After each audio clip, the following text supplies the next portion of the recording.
Welcome back to the Chasing Tone podcast. I'm Travis. I'm still sick. And I'm still Brian and not sick. And we're still a bit under the weather, right? You know, whatever. It's fine. And the reason I'm not is because I have my handy Germex. But my boss went to Key West and brought me back. Normally you say my boss went to Key West and all I got was this lousy T-shirt. This T-shirt's awesome. All right, I'm going to show it to the cameras, and so if you're just listening, you're going to have to check it out on YouTube. But it says, I'm not drunk. I am by nature a loud, friendly, clumsy person. It's funny because it's true. It's true, but you are drunk, though, right? Not now. It's probably worn off by now. Yeah. What time is it? It's noon? It is 11:58. Yeah, it's noon o'clock, so no, I'm good. Yeah. And I have plenty for a long drive over here. You'd be, yeah. You'd be proud of me. I bought a 6-pack the other day, about I don't know, maybe 2 weeks ago. There's still 4 in there. I'm still on the wagon. I know, man. Good for you. You still on the wagon, boss? It's been, I haven't drank since last night. Like that. Although, I don't know, if I had Red Stripe in there, it'd probably be gone. I told you that's my new beer. Tastes great with chicken. You just dip it in there? No, I just eat chicken and drink Red Stripe. Okay, so you don't put your chicken in your Red Stripe? No, they're paired well. It's like red wines and white wines are paired well with different foods. Okay. Red Stripe pairs well with chicken. Okay. Dude, what movie was it? City Slickers. Remember City Slickers? Yes, it's Ben and Jerry ice cream. Yeah, do you remember this? I don't remember that part. Scoop of chocolate, scoop of vanilla, don't waste my time. Yeah. Yeah. The thing is with this movie was these two guys were Ben and Jerry's ice cream. I don't know what they did there. Yeah, I think they're called Stephenberries or something. Yeah, Stephenberries. I can't remember. Yeah, they were ice cream experts. Right. But basically, you could give them any meal, and they could tell you the perfect compliment to that meal for ice cream. Gotcha. So, and it goes on, like he said, they'll test them, be like, okay, well, what about a steak? And then the guy will say, oh, easy, 1 scoop butterscotch, 1 scoop vanilla. Don't waste my time. Sea bass, sauteed, asparagus. Yeah. Why do I know this stuff? Yeah, that always stuck with me, too. Yeah. But that was totally about guitar tone, just like this podcast. And now that all of our listeners are tuned out. And Max is getting ready to get happy because he got some coffee, right? I did. Chai latte. And Brian just got more coffee. He got a triple shot of espresso just to maintain. I'd hate to know what you wake up to. This guy is coffee and hand sanitizer all day. And nicotine gum. Yeah, and nicotine gum. I didn't want to say that, but since you called him out on it. And I'll call him out. That's fine. Hey, got to maintain my girly figure. Instead of eating, you just Instead of eating, I just drink coffee and chew nicotine gum. Chew nicotine. I'm sure that's completely healthy. Probably. Hey, you're not getting tar in your lungs. That's the only reason not to smoke. It's not the nicotine addiction. It's the bad stuff, the carcinogens. You're fine. Cancer. Yeah, what do you know about cancer, Max? I know, right? You're just an alcoholic. If you guys don't get that joke, it is an inside joke, but we explained it on a previous podcast. So comb through every one of them till you find it. Yes. We're not telling which one We're either. not telling which one. And it's not because we can't remember. Okay, we really can't remember. Okay, I'm gonna grab this list here so I can. It's pretty bad when I have to divert us on track. Right. Which side of the paper did you touch so know where not to touch? I touched it all. I licked it. Oh my gosh! I need to print another copy out. Germaphobe. Okay, so all right, well, you pick one because I talked about a couple different things. I kind of. Okay. See, now you just spread the germs everywhere. Oh, I did. Crap. I blew them away. Okay. So I think. Go ahead. I was just going to say, we were talking kind of a minute ago, and you were talking about how you use Marshall amps right. differently than you would use your not your Fender, but your the Fargen. Yeah, yep. which is I think Ben would even tell you this. It's very Fender inspired, very Blackfacey. Did I ever tell you about the time? Sorry, God, I'm terrible at this. But I have a buddy who used to sell a lot of stuff on eBay, and he was selling a Blackface Fender, and somebody emailed him and said he was racist for calling it that. I swear to God. You almost spit coffee out. Do you remember Chuck Davies? Do you remember him? I do. Yeah, it was him. Yeah. Chuck Can you believe joking, that? I mean, to the uninformed person, just stumbling across it. Right, I guess. But come on. And you know. Well, why was that person looking up blackface? See what I'm saying? Why do we have some listeners that email us that tell us they wasted 30 minutes of their day? God bless those people. I think it's awesome. Yeah. It was kind of funny. We like all of you listeners. Even the ones that hate us. Yeah, of course. Or one that called me a, dumb A, right? Would it be the first time or the last time? I think it was an effing dumb A. Oh, an effing dumb A. Something like that. I don't think he abbreviated though. No. He was nice enough. He was nice enough to use the full vocab. One guy called me a gentleman. I Lucky. was flattered. But anyway, okay. So you were telling me that you would use a completely different pedal board depending on the amp that you have. Namely one pedal, but yeah, I mean, for instance, obviously I'm a little more familiar with Wampler pedals because I'm fortunate enough to get to play all of them. So for instance, the Velvet Fuzz, if I'm playing that through a Fender style amp, I'm going to set it up completely different because I want it to have, we kind of designed that to sound like some type of really nice fuzz going into kind of a Marshall stack kind of sound, right? Would you agree with that? Mm-hmm. So when I play it through a Fender, I really don't have to do much to it. It kind of has that sound. But if I play it through a Marshall, I notice I turn the brightness down and I play it on the tight setting. Mm-hmm. But to where, because you don't have to get that sound, that emulation of the amp breaking up. Right, exactly. So, but especially what we were talking about was tube screamers. Mm-hmm. I would rather use a boost pedal in front of a Marshall and use a tube screamer in front of a Fender. And I will say one thing too, and maybe this is the presence control like we talked about, but I swear modulation sound completely different through both amps, even if I'm using the same cab. The modulation pedals? Yeah, modulation pedals, like for instance a Univibe. Uh-huh. I don't know why, but I hear a little bit more top-end sparkle on the Marshall, but that might just be because that's how it is anyway. It could be. I mean, it could be. I don't think it'd be an impedance thing necessarily, but I mean, could be. That never occurred to me. It was just funny how your brain works. Because I never would have thought of that aspect of it. This is cool. Because now it's like, damn it, maybe the first thing I think is, man, maybe my board's messed up. Maybe I have impedance issues. I'm that guy that emails me. What is my problem? Yeah. So I says to myself, Kyle, what's your problem? Right? No, my name's not Kyle. But yeah, so I mean, I don't know. You played Fenders pretty much exclusively though, don't you? Yeah, I hate to say it. I like some Marshalls, but there's never been really any Marshall except one that I've really just really liked. And you're still mad at me for selling it because I had the money to buy it. No, you didn't. Did you really? I did not have the money to buy it. Did you say I had the money to buy it? I said I didn't have the money to buy it. Before that, you said because I had the money to buy it. Because I didn't have the money to buy it. I thought he said because I had the money to buy it. Yeah, me too. It's like, why the hell did you buy it? No. And then you said, no, I did not. No, I didn't have the money to buy it. It's a cold. That was the only Marshall I really liked. Fenders has just always been kind of my tone. Yeah. Fenders and Voxes and everything else. And I know you're loving that 2-Rock. Oh my gosh, I wanted that 2-Rock so bad. Which is kind of, and correct me if I'm wrong, because you know a lot more about these amps. Is it just their custom reverb that's kind of dumbly, or all of them kind of like that? It's all kind of dumbly, but really the one I fell in love with, the Studio Pro. Yeah, the 20 watt, right? It's a 22 watt amp, and it doesn't really sound. It sounds kind of dumbly. It's 6V6, but it really just sounds like a really really good Blackface Fender. Yeah, to me it sounded like it sounded really good. It was kind of weird. Like you could take it or leave it. You know what I mean? I'll just being bluntly honest here.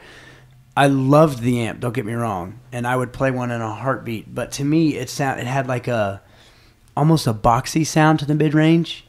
A little bit, yeah. But I think that would work so well in the context of a band. Yeah. You know what I mean? I think that I think where that amp would shine would be on a stage. I think in that little bitty hotel room at the LA Amp Show, it sounded great. But I bet if you put that with a bass player and a drummer, oh man, I bet that thing would sound killer. I typically, though, like boxy style amps. Like the Blues Junior is very boxy. But it doesn't sound boxy when you play it. Doesn't sound boxy when I play them. Yeah, I actually love those little amps like that. Yeah, Do you really? But I like mid-range heavy stuff, though. Probably because I use a Telecaster. And Yeah, use a Stratocaster. You don't need mid-range heavy as hard as you attack. Yeah. Seriously, Brian has like, and it's funny because people assume that I have a heart attack, but heart attack. Serious is a heart attack. Yeah, hard picking attack. Yeah. But anyway, people assume that I do for some reason, but I have a really, really. Here he is on his hand sanitizer again. That's round one. Let's keep track. But The running tally on the screen. I just remembered I touched your paper. Gotcha. But I'm sorry. I didn't mean to interrupt your heart attack story. oh, that's all right. But you have a really, really hard attack, and I find that you get the most out of your gear, if that makes any sense. Like, and I'm not saying everybody needs to go beat the crap out of their guitars, but I honestly do think that like you get more out of your gear doing it that way. Well, you know, here's how I view it, and this is probably odd to hear me saying this, but like there's times where at NAMM and I'll hear you or someone else play like one of the pedals, like well, you for example, the fuzz, and I just the way I pick, I guess, because I hit so hard, I'm just like I can't get it to do that. I like that sound better than what I get it to sound like. Right. You know what I mean? Well, one thing I will say with that is Not everything, but there's pedals like that. right, and I think it's, for instance, and don't take this the wrong way, but I don't envision you as a type of person that could ever really nail that Eric Johnson style tone. No, because he picks pretty soft. Right, I've tried. And just to where sounds like a chicken picker trying to. and I can't play like him. I don't have his playing, but I can get that tone. Right. Because I have a softer attack. On the other side, I can never play Brad Paisley licks and sound like that. You can. And granted, you can play the licks and I can't, but the couple licks that I do know that would fit if I had that sharper attack don't sound that way because I don't. Right. And it's pretty frustrating. He picks pretty hard too. Yeah, exactly. And I think that's part of his sound. It is, yeah, for sure. You're pretty right there in the middle though, man. Yeah, right in the middle, yeah. You're like Goldilocks. And I'm not talking about your hair. That's just right. See, you're the one getting the nice hair now. It is, and a nice beard. And you got like some salve or something going on? Yeah, some gel. Salve, some gel. There you go, Yeah. Sorry. Dude, yeah, it's No Shave November, at least when we filmed this. Yeah. I recorded this. And Max looks like he's got the thing going on his chin. It's actually all there. It's just really, really blonde. If you guys ever watched Teenage Mutant Ninja Turtles, there's this character called Splinter, and he's got like the Yeah. like Half can I say, mustache. can So I if you say put this? that on Seth, what's the actor's name? Seth Rogen or Seth Rogen. Seth Rogen. Yeah. I'm actually so Polish I can't grow the Hitler part of the mustache. That's what I was getting ready to say. Yeah. He Oh my went gosh, there. I've never noticed. You're right. He can't grow. You've got a reverse comes in now, Hitler. Yeah. Yeah, he's got a reverse Hitler. Reverse Hitler. Yeah, Yep. dude. Everything What is- but that part. Dude, What we're gonna do is we're gonna put Just for Men in my beard. That's what I was getting ready to say. Yeah, Our last buddy day. Britton, he has like a beard with air quotes around it, beard. But he put Just for Men in it to darken it up, and now he has like a no air quotes beard. He has a real beard. Really? His beard That's grows what you like need to yours, do. all white and stuff. Oh, You know what you yeah. could do? You just take like mascara or something and just like color it in. We're every gonna day. do that last day. We're gonna do everything just black, just to show people cold I black. can't really grow a beard. It's just really like light So blonde. you're really doing this for Oh yeah, the whole thing. Now, what is this to raise awareness for something? Yeah. No Shave November actually started in Australia, and you could have teams, and essentially what a bunch of if I remember it, a bunch of Australian guys, the money they spend on razors every month, they actually donated to cancer awareness. So I'm actually donating money from my razors and some additional money to the Worldwide Cancer Research Fund. Oh, cool, man. Yeah, Yeah, maybe I get should something do back. that. It's kind of cool. So Can I do that without having to grow the beard and just donate money? yeah, if you want to, but Just to get a save sweet beard. face? See what save face? Yeah. Huh? See what I did there? shave face. Shave, yeah, just to shave. Damn it, you're right. Yours is better. That was one of your genuine laughs. Yeah. Yeah. That's when he sounds like Seth Rogen. Anyway, something we were talking about earlier too, as far as digital pedals, and this is kind of a whole new topic, but I ran into an issue that I was completely unaware of the other night. I was messing with the Strymon Timeline, okay, and I was getting some cool like lo-fi delays and some cool. They have this setting called Ice, which is like it harmonizes just the repeats. It's really cool, Right. But I was messing with that, and I was like, well, I wonder if I could throw it on my board, because it does the tape echo thing. I don't think, personally, it does the tape echo thing as well as our faux tape echo or their El Cap. I think, but that's what those are made for. Right. But it does a thing there to where it would get me by, and I could use some of the fun things on it.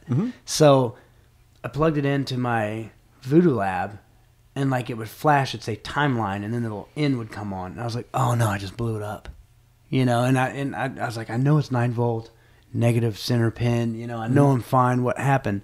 So I consulted the Oracle, and the Oracle being Google. So I consulted the Oracle, and it took me to Strymon's page, and it informed me that the Voodoo Lab Pedal Power 2 only put out 250 milliamps per, would you say channel? Output, yeah. And the Strymon's draw is 300.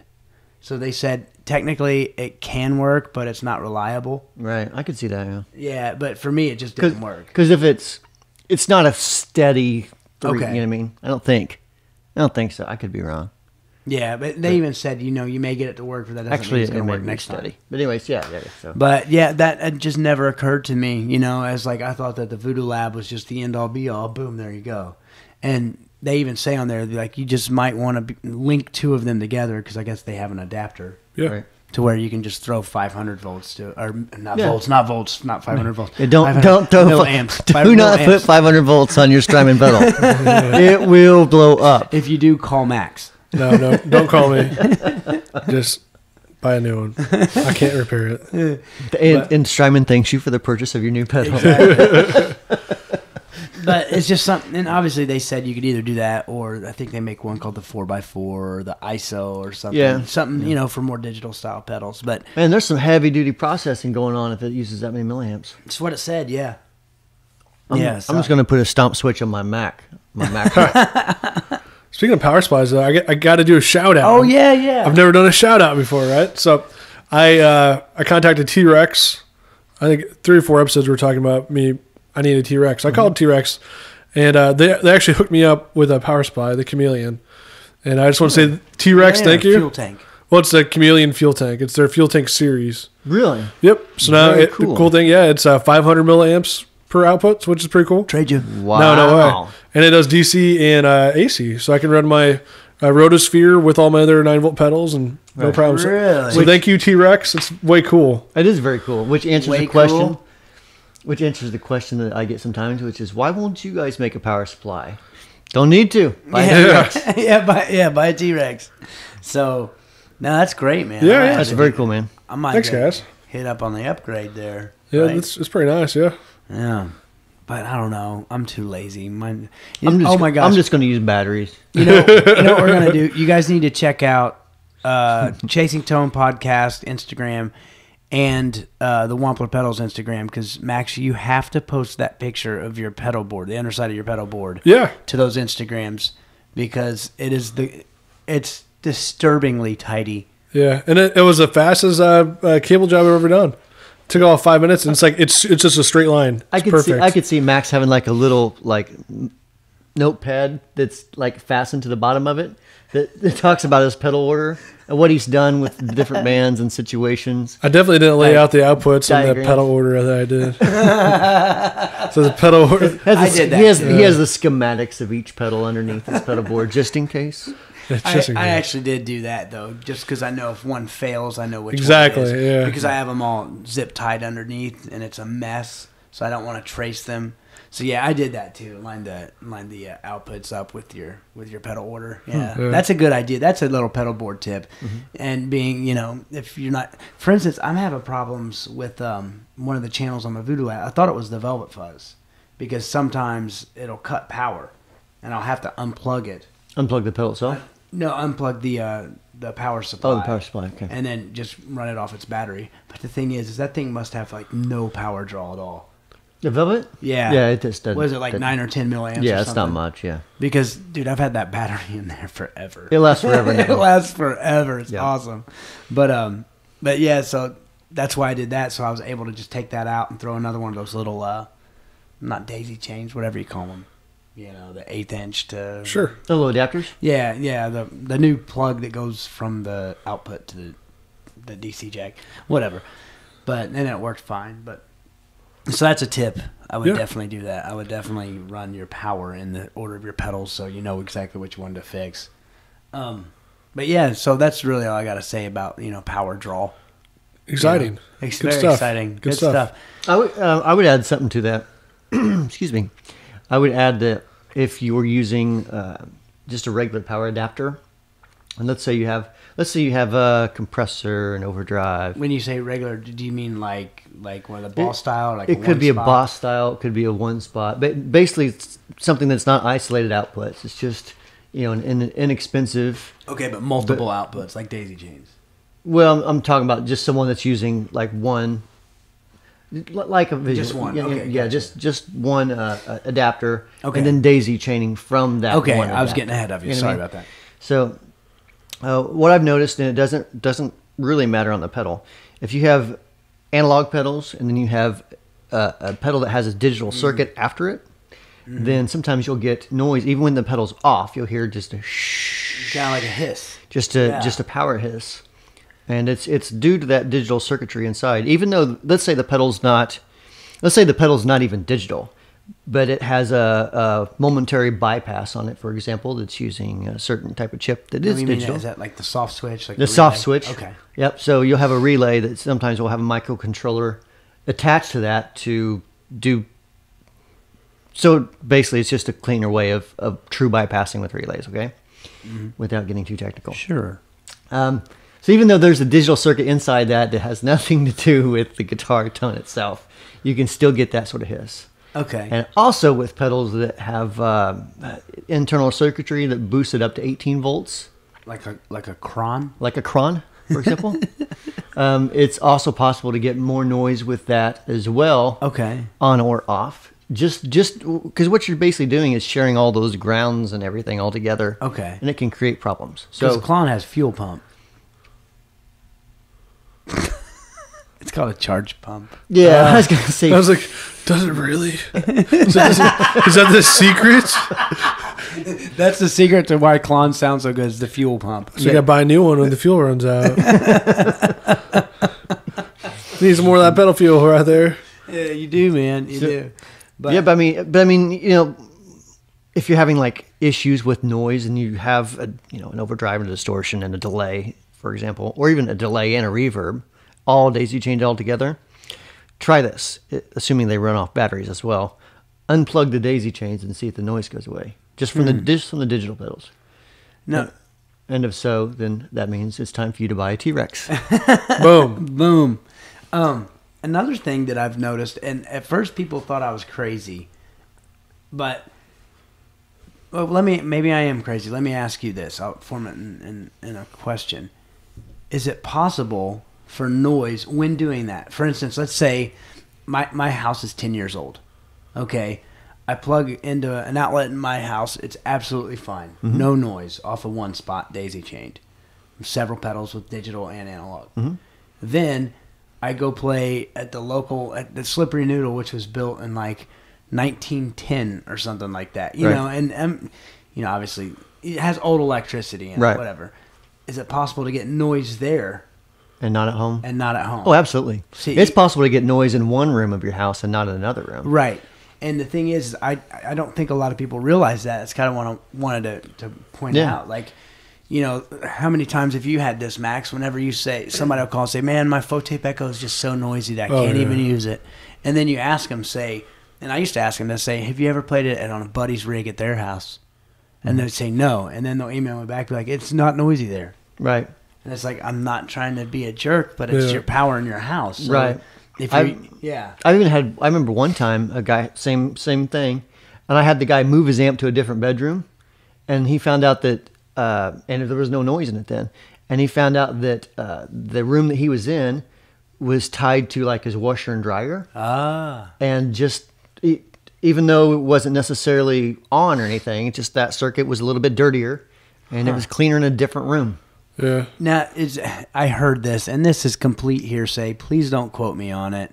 But I heard that Eric Johnson, used to actually say that he needed to go into the first outlet from the fuse box. I've heard that. Yep. I've heard that too. And I wouldn't doubt it because I was reading something about Eric, and he said something along the lines of basically he used to think that he could hear all this stuff, and now he's chilled out way chilled out on that. And he kind of was even poking fun at himself, and he's like, it's funny, like a lot of these urban myths and stuff have come out about me because of all this stuff.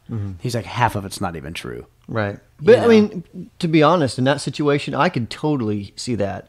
Just because, look at it this way, in a house wiring, when they're wiring up a house, they take basically one, if you're on a circuit, you're taking cable from the fuse box, going from a room to one outlet, going up and around, down to another outlet. So you're daisy chaining. Yeah, you're daisy chaining around that room.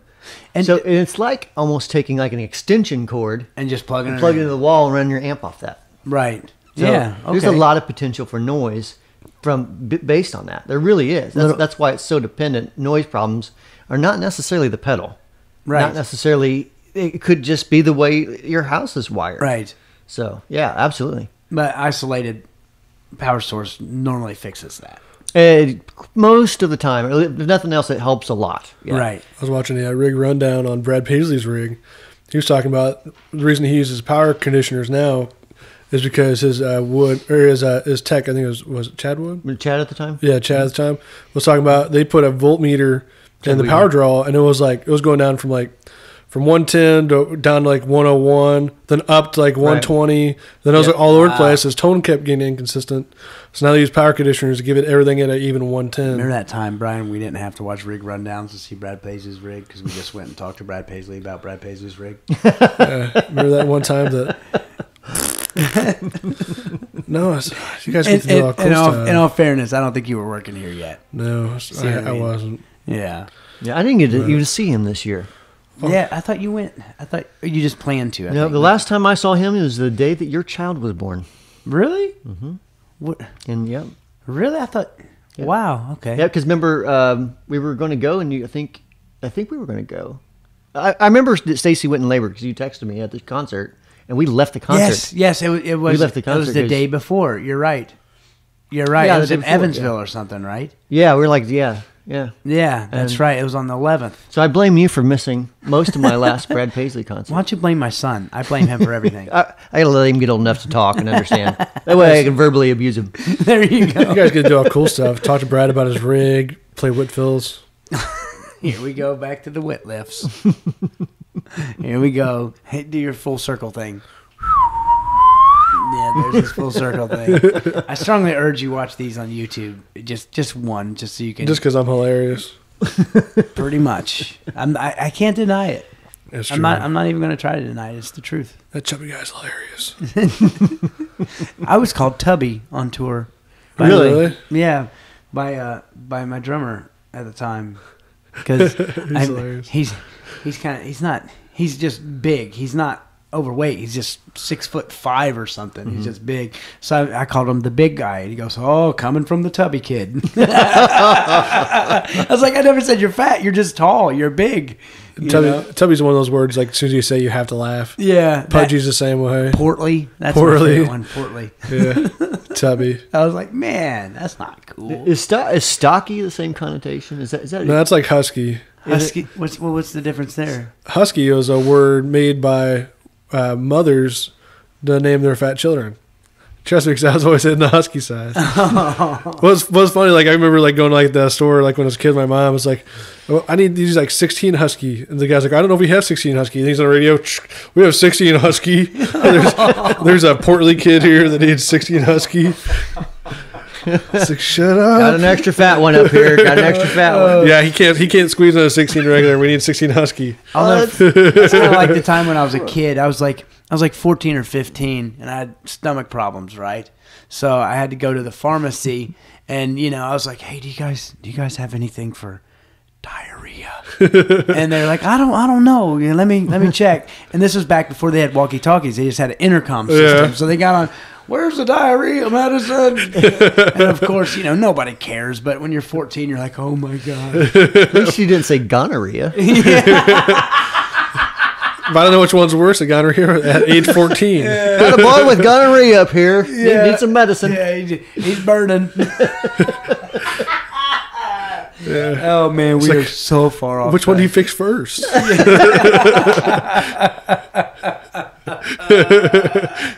Clean up aisle 6. Oh no! Oh. Digital power. I'm saving us. I'm bringing us right back in. Because if it's not filtered right, it can sound crappy. We should change I'll go with that. We should change the podcast name to Chasing the Topic. Yeah, chasing topics. Romancing the tone. Yeah, you like that one? Yeah, that was I give a shout out to my buddy Doug on that. My buddy Doug Sims. I'm sorry, he goes by Eric. You guys would know him as Eric Sims. Great songwriter, really good guitar player, great singer. But yeah, he came up. He's like, "You need to change it to Romancing the Tone." I'd probably get sued for that too. Yeah. Or he had another idea that was pretty terrible, but I just typed back LOL to make him feel better, and he listens to these. But he said something like "Wompy Talkie" instead of "walkie talkie." Wompy Talkie. Yeah, that was pretty bad, Doug. I'm sorry, man. That is pretty bad. That's pretty bad, and he's got to be laughing at me over this one. But sorry, dude. So let's consult the list one more time here. Sure. Oh, actually, wait a minute. This is a long podcast. We can go longer if you want. What you got? We're at 32 minutes. 32 minutes. Yeah. Let's see if we have something really quick. Okay. Nope.